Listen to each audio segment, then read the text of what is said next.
हाँ तो मेरे प्यारे बच्चे आए फिर एक नया वीडियो लेकर के। क्या पढ़ेंगे अपन आज?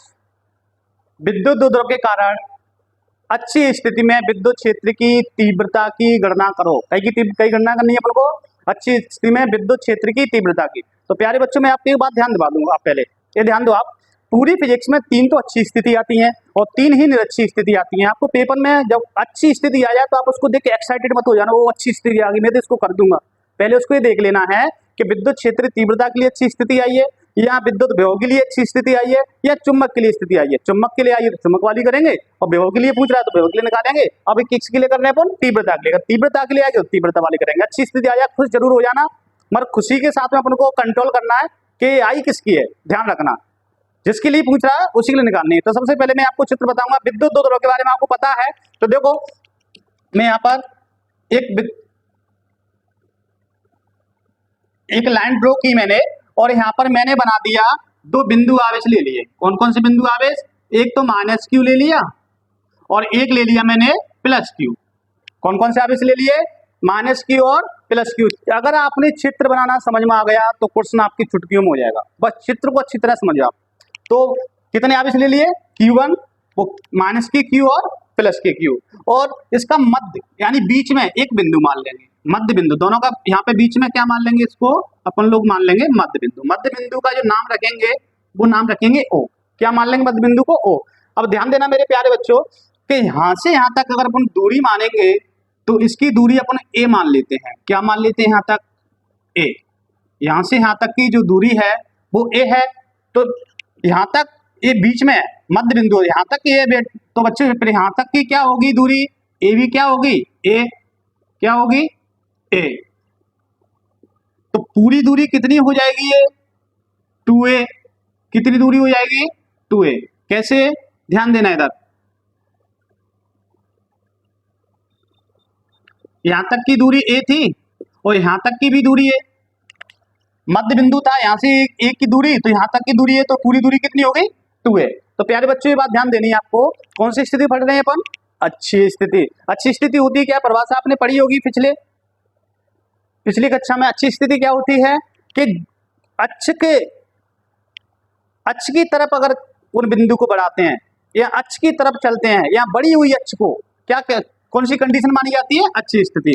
तो इस अक्ष को अपन बढ़ाएंगे, इस अक्ष को अपन बढ़ाएंगे, डॉट डॉट करके इस अक्ष को मैं बढ़ा रहा हूं। जब अक्ष की तरफ बढ़ाते हैं तो स्थिति अच्छी स्थिति कहलाती है। कौन सी स्थिति कहलाती है? अच्छी स्थिति। तो अच्छी स्थिति यहाँ पर मैंने एक बिंदु P रख लिया है। कौन सी स्थिति में रखा है? अच्छी स्थिति में। अगर लंबवर्धक पर रखा होता तो निरक्षी स्थिति हो जाती, जो होती है अच्छी स्थिति। अक्ष की तरफ रखते हैं तो अच्छी स्थिति।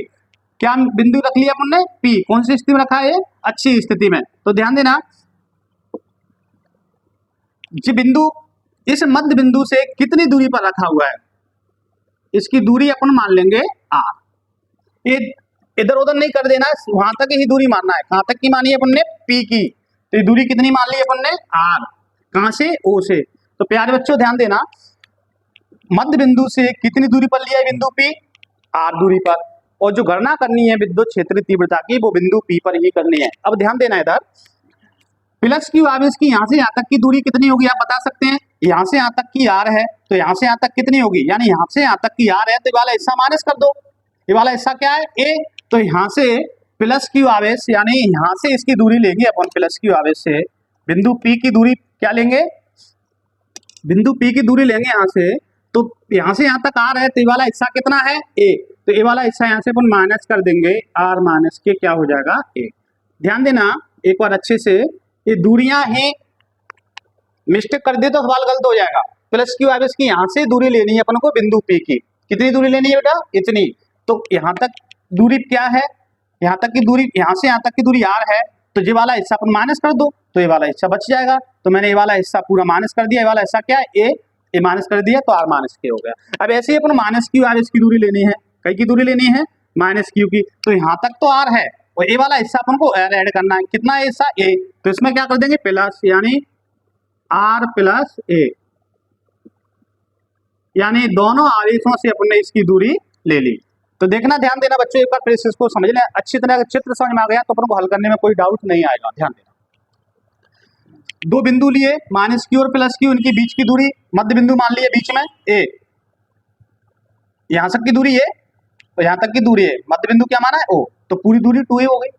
अब अच्छी स्थिति है तो अच्छी की तरफ जाकर के अपन ने एक बिंदु P रख दिया, कितनी दूरी पर रखा है, मध्य बिंदु से दूरी लेते हैं इसकी, कितनी दूरी पर, r दूरी पर, तो अपन को प्लस क्यू आर की दूरी यहाँ से यहाँ तक की दूरी निकाल दी है, कितनी होगी, तो ध्यान देना बच्चों, यहाँ तक लेना है तो दूरी अपने पास r यहाँ तक है, तो ये वाला हिस्सा अपन को माइनस करना पड़ेगा, ये वाला हिस्सा कितना है a, तो ये माइनस माइनस कर दिया। अब अपन को चाहिए माइनस क्यू की P तक की, तो अपने पास बच्चे यहाँ तक की दूरी है r, इतना और ऐड करना है, ऐड इसमें क्या कर देंगे a, तो यहाँ तक की दूरी अपनी मिल जाएगी। ध्यान देना तो बच्चे, एक बात ध्यान देना, इसकी भाषा बनाना सीख लो, और एक बात ध्यान रखना, पेपर टाइम तक मैं जितनी भी फिजिक्स की थ्योरी बनवाऊंगा, एक थ्योरी बना ली 10 क्वेश्चनों में काम देगी, कुछ रोज नया याद नहीं करना पड़ेगा। आज इसकी भाषा बनवा रहा हूँ, जितनी भी अच्छी और निरच्छी स्थिति आएंगी किसी भी क्वेश्चन में अलग नहीं लिखवाऊंगा, इसी में से याद होगा, आप इसको ध्यान दे लो, आपको आने वाले क्वेश्चन में कुछ याद करने की जरूरत नहीं पड़ेगी। इससे रिलेटेड पूरी फिजिक्स को मैं बैच में भी लगभग पूरी फिजिक्स को 10-20 भाषाओं में ही खत्म करा देता हूँ, इसलिए तो बच्चों को जल्दी याद हो जाता है यहाँ पर। तो ध्यान देना, इसकी भाषा कैसे बनेगी, आपने पढ़ा होगा कि जब विद्युत दो द्रव होता है इसका एक नाम रखते हैं अपन, क्या नाम रख देंगे, इसको मान लो ए और इसको मान लो बी। तो चित्र में ए बी क्या है, ए बी क्या है चित्र में, विद्युत दो द्रव। क्वेश्चन भी कह रहा है कि विद्युत दो द्रव के कारण, इसलिए विद्युत दो द्रव बनाया है अपन ने। क्या है ये, विद्युत दो द्रव, जो कैसे बना है, माइनस क्यू और प्लस क्यू आवेश से, और इसकी जो बीच की दूरी है विद्युत दो द्रव की कितनी है बेटा, कितनी है, 2a, ठीक है। यानी ए बी क्या था, विद्युत दो द्रव, कैसे मिलके बना हुआ है, माइनस क्यू प्लस क्यू से, और इनके बीच की दूरी क्या है, 2a। अब एक बात बताना बेटा, इसका मध्य बिंदु क्या है, O, और O से R दूरी पर क्या लिया है, एक बिंदु P, और पूरा प्रोग्राम इसी पे बनाना है। यानी विद्युत दो द्रव के मध्य बिंदु O से R दूरी पर एक बिंदु P लिया गया है, जो कैसी स्थिति में रखा गया है, अच्छी स्थिति में, और अच्छी स्थिति में रखा गया है, इसी पे तीव्रता करनी है ज्ञात, ये बता दिए मैंने आपको चित्र के बारे में। अब बनाएंगे अपने इसकी भाषा, देखो क्या बनेगी। चित्र में ए बी एक विद्युत दो द्रव है जो माइनस क्यू और प्लस क्यू आवेशों से मिलकर बना हुआ है, इनके बीच की दूरी 2a है। कोई डाउट, ये विद्युत दो द्रव के बारे में बता दिया। अब आगे बढ़ो, विद्युत दो द्रव के मध्य बिंदु से कितनी दूरी पर, r दूरी पर क्या लिया गया है, एक बिंदु P, जिस पर विद्युत क्षेत्र की तीव्रता की गणना करनी है। इसे कैसी स्थिति में रखा गया है, अच्छी स्थिति में। तो मैंने लिख दिया बेटा, देखो एक बार जिसमें भाषा इसलिए लिख देता हूँ कि आपको बनाने में प्रॉब्लम ना आए, मैं खुद बोर्ड पे लिख देता हूँ, आप इसका स्क्रीनशॉट ले लिया करो। देखो क्या बनाया है, चित्र में ए भी एक विद्युत दो द्रव है जो माइनस क्यू और प्लस क्यू आवेशों से मिलकर बना हुआ है, जिनके बीच की दूरी 2a है। विद्युत दो द्रव के मध्य बिंदु से r दूरी पर अच्छी स्थिति में एक बिंदु P स्थित है, जिस पर विद्युत क्षेत्र की तीव्रता की गणना करनी है। तो प्यारे बच्चों, मैं एक बार इसको बता रहा हूँ पूरे को, फिर आप मेरे साथ भाषा बनाने की कोशिश करना, ठीक है। तो ए बी क्या था बच्चों, विद्युत दो द्रव, तो कैसे बना हुआ था, माइनस क्यू और प्लस क्यू से, आपको बताना है।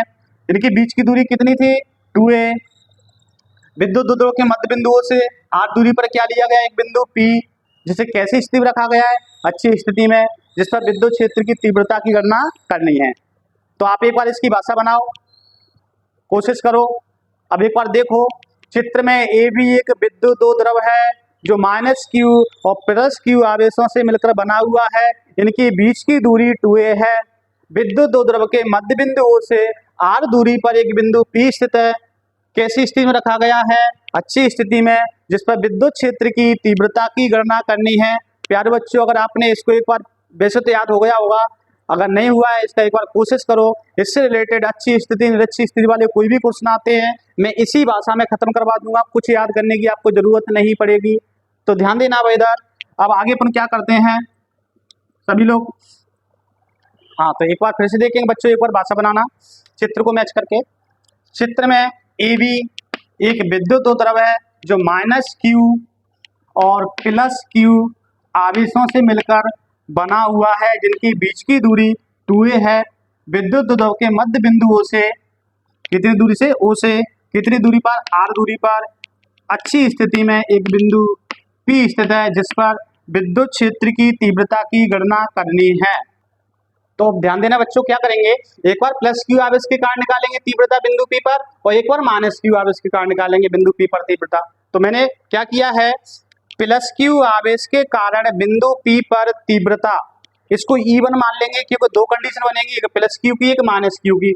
अगर तो यहाँ पर खाली E लिखेंगे तो पता नहीं पड़ेगा किसकी है, तो 1 तो मान लेंगे अपन प्लस क्यू के लिए और 2 मान लेंगे माइनस क्यू के लिए। तो तीव्रता का फॉर्मूला आपको सबको याद है, जिसको याद नहीं है वो याद कर लेना। क्या होता है, 1/4πε0, और ऐसे माध्यम में रखा है, कौन से माध्यम में रखा है, के में, इसलिए क्या लगा देते हैं, के। और क्यू बटे में क्या होता है, आर स्क्वायर, क्या होता है, आर स्क्वायर। आर स्क्वायर यानी दूरी का वर्ग, तो इसकी दूरी कितनी है, कौन से आवेश का निकाल रहे हैं अपन, प्लस क्यू का, कहीं पे निकाल रहे हैं, पी पर। तो प्लस क्यू से पी की दूरी देखो कितना है बेटा, प्लस क्यू से पी की दूरी आर माइनस ए, तो आर की जगह पे आर माइनस ए आ जाएगा। और फॉर्मूला क्या कहता है, आर का वर्ग होता है, तो मैंने क्या लगा दिया, वर्ग। और दिशा देखेंगे तो इसकी क्या है, बीपी दिशा। कौन सी दिशा है, प्लस पे निकाल रहे हैं तो बी पी दिशा, कौन सी दिशा में, बीपी दिशा में। सभी बच्चे इसका एक बार स्क्रीनशॉट ले लें, जैसे मैं ऊपर से साफ करके माइनस क्यू के लिए निकाल दूंगा। सभी बच्चे एक बार स्क्रीनशॉट ले लें इसको जल्दी से। तो प्यारे बच्चों, इसी प्रकार से मैंने किसके लिए, माइनस क्यू आवेश के कार्ड, करके कार्ड माइनस क्यू। अब माइनस क्यू आवेश कार्ड वही हो गया, यहाँ पे 2 हो जाएगा, इसके लिए 1 माना है तो इसके लिए 2, 1/4πε0 के, और क्यू बटे आर स्क्वायर, यानी किसकी, प्लस माइनस क्यू की पी की, माइनस क्यू से पी की बीच की दूरी कितनी है, माइनस क्यू से पी की बीच की दूरी है आर प्लस ए, तो इसके लिए आर माइनस था, तो इसके लिए क्या आ गया, आर प्लस ए का होल स्क्वायर।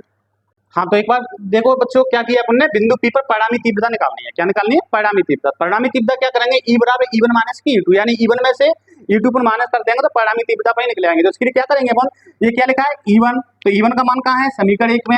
ये क्या लिखा है E2, E2 का मान कहाँ है, समीकरण 2 में। तो क्या करेंगे, समीकरण 3 में E1 E2 के क्या रखेंगे, मान। तो मैंने क्या लिख दिया, समीकरण 1 हुआ 2 से समीकरण 3 में मान रखने पर।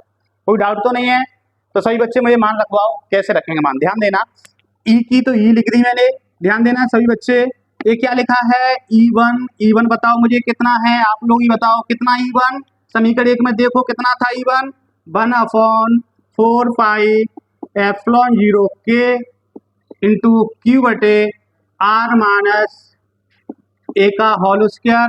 E1 का पूरा मान रख दिया यहाँ पर, अब माइनस लगा के, माइनस लगा ली। अब क्या है E2 का पूरा मान कितना है, 1/4πε0 के इंटू क्यू बटे आर प्लस के ए का होल स्क्वायर। क्या किया है अपन ने, ई की तो ये लिख दी बराबर की बराबर, E1 की जगह पे E1 का मान माइनस E2 की जगह पे E2 का मान, ठीक है। अब देखो तो क्या किया है बच्चों, मैंने E1 का मान रख दिया था माइनस E2 का मान रख दिया था। अब इसमें अपन को कॉमन देखना क्या मिल रहा है, ये पद अलग हो गया, ये पद अलग है, इसमें एक जैसा क्या मिल रहा है दोनों, इसमें Q मिल रहा है, इधर भी Q मिल रहा है, तो मैंने Q कॉमन ले लिया। 4πε0 के मिल रहा है, 4πε0 के कॉमन ले लिया, और तो नहीं मिल रहा कुछ, ये मिल रहा कॉमन ले लिया। अब यहाँ क्या बचेगा, एक बचेगा, यहाँ क्या बचा, आर माइनस ए का होल वर्ग, माइनस की माइनस, यहाँ क्या बचा, एक बचा, यहाँ क्या बचा, आर प्लस ए का होल स्क्वायर। अब ये बन गया भिन्न, क्या बन गया, बीच में प्लस माइनस आ जाती है, अंश बटे हर के रूप में होता है, तो भिन्न बन जाती है। और भिन्न हल करने के लिए सबसे पहले अपन क्या करते हैं, सबको पता है, एलसीएम लेते हैं। एलसीएम लेने का तरीका क्या होता है, अगर दोनों के हर समान है तो एक आ जाता है, और दोनों के हर अलग अलग हैं तो दोनों लिखने पड़ते हैं। तो बताओ, दोनों के हर अलग अलग हैं या एक जैसे हैं, हर एक जैसे हैं, अलग अलग, काफी लोग तो कर रहे हैं कि एक जैसे हैं, माइनस और इसमें प्लस, ये भी अंतर होता है, एक कर मत कर जाना कि ने की तो अंतर है, ठीक है, अंतर है, तो दोनों अलग अलग हर हैं, दोनों को लिख लेंगे अपन, ठीक है। अब क्रॉस मल्टीप्लाई कर दो, इसका इधर गुणा कर दो, आर प्लस ए का होल वर्ग का, आर माइनस ए का होल वर्ग का गुणा कर दो इधर। अब देखो आपने 10th में सूत्र याद किए होंगे, ए माइनस बी का होल वर्ग, ए प्लस बी का होल वर्ग, इसमें लगेगा ए प्लस बी का होल वर्ग, इसमें लगेगा ए माइनस बी का होल वर्ग। एक और याद किया होगा आपने, इस ए माइनस बी, ए प्लस बी, तीनों फॉर्मूले मैंने लिख दिए। तो ए प्लस बी का होल वर्ग बताओ बच्चों क्या होता है, आप खुद बताओ, बोलो। ए की जगह पे तो लिखेंगे आर और बी की जगह पे लिखेंगे ए बराबर प्लस बी बराबर प्लस 2ab माइनस ऐसी माइनस वाला ए बराबर प्लस के बी बराबर माइनस 2ab। इसमें क्या लगेगा, ए माइनस बी, ए प्लस बी, यानी ए बराबर माइनस क्या होता है, ए बराबर माइनस बी बराबर, यानी ए माइनस ए बराबर यहाँ पे वर्ग हो गया, बी बराबर पे एक वर्ग, और दोनों पे एक वर्ग अलग से लगा है, ए वाला वर्ग मैंने वैसे का वैसा लौटा दिया। कोई डाउट तो नहीं है, आप सब बच्चे इसका एक बार स्क्रीनशॉट ले लें, मैं पूरा साफ करके दोबारा इसको आगे हल कर रहा हूँ। हाँ, तो आगे देखते हैं बच्चों क्या किया है अपन ने। ये पूरा मैंने मिटाला नहीं है, इससे समझाने के लिए मैंने छोड़ दिया था। देखो क्या किया जी, ऐसा कैसा लिख लिया मैंने, जी यहाँ से यहाँ तक ये ऐसे कैसा लिख लिया, माइनस का इसमें इंटू करेगा तो निशान चेंज हो जाएंगे, प्लस का माइनस हो गया, ये प्लस का माइनस हो गया, माइनस से वो क्या हो गया प्लस हो गया, और ये एस का ऐसा। अब लास्ट में जाकर क्या किया मैंने, आर वर्ग प्लस का आर वर्ग माइनस का कट जाएगा, ए वर्ग प्लस का ए वर्ग माइनस कट जाएगा, ए प्लस और ए प्लस जुड़ जाएगा, कितना हो जाएगा 2RA और 2RA 4RA और बटे में एस का ऐसा।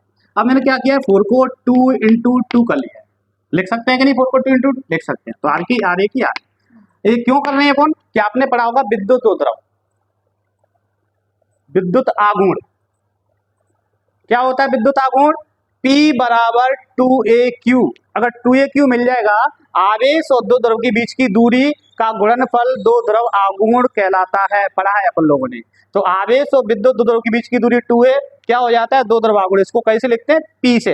अगर 2AQ होता है वो दो द्रव आघूर्ण हो जाता है, उसकी जगह P लिख देते हैं, तो 2AQ बनाएंगे अपन यहाँ से। तो देखो एक 2 यहाँ से ले लूंगा मैं, ए ले लिया, और ए पीछे वाला देखो 2A वाला ले लिया मैंने, और ए वाला ले लिया, तो 2A और QA वाला ले लिया, और बचा क्या अपना 2R की 2R लिख दी, यहाँ से Q जाएगा तो यहाँ लिख दूंगा मैं A।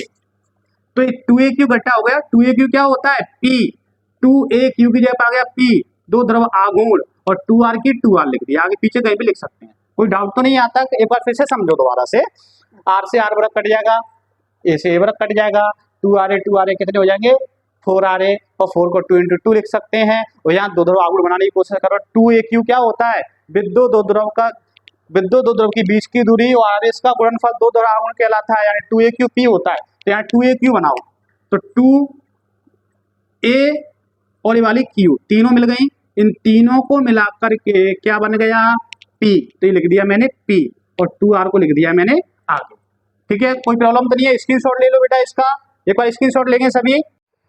हाँ तो देखो इधर थोड़ा ए अपन ने रख लिया है, इससे मैं समझाऊंगा आपको। जी ए है ना, ये R दूरी होती है बिंदु P की, तो विद्युत दो द्रव के मध्य बिंदु से दूरी होती है, तो ये दूरी बहुत छोटी होती है R की तुलना में, यानी ये इतनी छोटी होती है R की तुलना में कि इसकी R की तुलना में कोई वैल्यू नहीं है, अपन इसको छोड़ सकते हैं। ये लिख दिया है, अतः विद्युत दो द्रव के लिए ए डबल लगा दिया तो वेरी हो जाती है, एक बार लगाते हैं तो लेस देन, और डबल लगा दिया तो वेरी लेस देन R, यानी ए बहुत छोटा है R की तुलना में, तब ए को छोड़ा जा सकता है, तो अपन ए को हटा देंगे, ए को हटाएंगे यानी यहाँ से अपन इस ए को हटा देंगे, गायब कर देंगे ए को, तो क्या बचेगा यहाँ पर, देखो क्या बचेगा, यहाँ पे देखेंगे अभी, देखो क्या किया है जी। एस कैसा लिख लिया, E इक्वल टू 1/4πε0 के एस कैसा 2RP, एस कैसा जी, एस कैसा लिख लिया R स्क्वायर माइनस ए स्क्वायर होल पावर। अब क्या किया है 2RP, अब किसको हटाया अपन ने, ए स्क्वायर को, यानी ये बहुत छोटा है तो ए को अपन यहाँ से गायब कर देंगे, इस ए को हटा देंगे, तो क्या बच रहा है R का घात 2 और जी बाहर घात 2, और 2 कितनी घात हो जाएंगे 4, और 4 घात से एक R यहाँ कटेगा, तो कितना बचेगा अपना 1/4πε0 के इक्वल 2 इंटू 2P, और कितनी बचेगी 4 घात थी, कट गया तो 3, ये आ गया अपना अच्छी स्थिति में विद्युत क्षेत्र की तीव्रता के लिए व्यंजक इकाई क्या होती है, विद्युत क्षेत्र तीव्रता की न्यूटन प्रति कूलम, क्या होती है न्यूटन प्रति कूलम, विद्युत क्षेत्र तीव्रता की इकाई क्या होती है न्यूटन प्रति कूलम लिख सकते हैं। अतः यही अभीष्ट व्यंजक है। अपना टारगेट भी चल रहा है सुपर 50 का, कोई बच्चा कहीं से भी हो ऑल एमपी में किसी कारण बस कोचिंग नहीं जा पा रहा हो, तो पेपर टाइम तक ये अपना टारगेट बैच है, प्रत्येक चैप्टर में से पूरी फिजिक्स में से इंपोर्टेंट क्वेश्चन के सुपर 50 वाला बैच है, रेगुलर एक वीडियो डाला जाता है, वो अच्छे से अच्छी तैयारी आप लोग कर सकते हैं, रोज आपको वीडियो मिलेगा, इसलिए मेरे यूट्यूब चैनल को सब्सक्राइब कर लो और रोज अपनी पढ़ाई करो, अच्छे से अच्छे नंबर मैं दिलाऊंगा आपके, मेरी 100% गारंटी। और आपने एक क्वेश्चन रोज लगा लिया तो आप अच्छे नंबर लेके आ सकते हैं। धन्यवाद सर।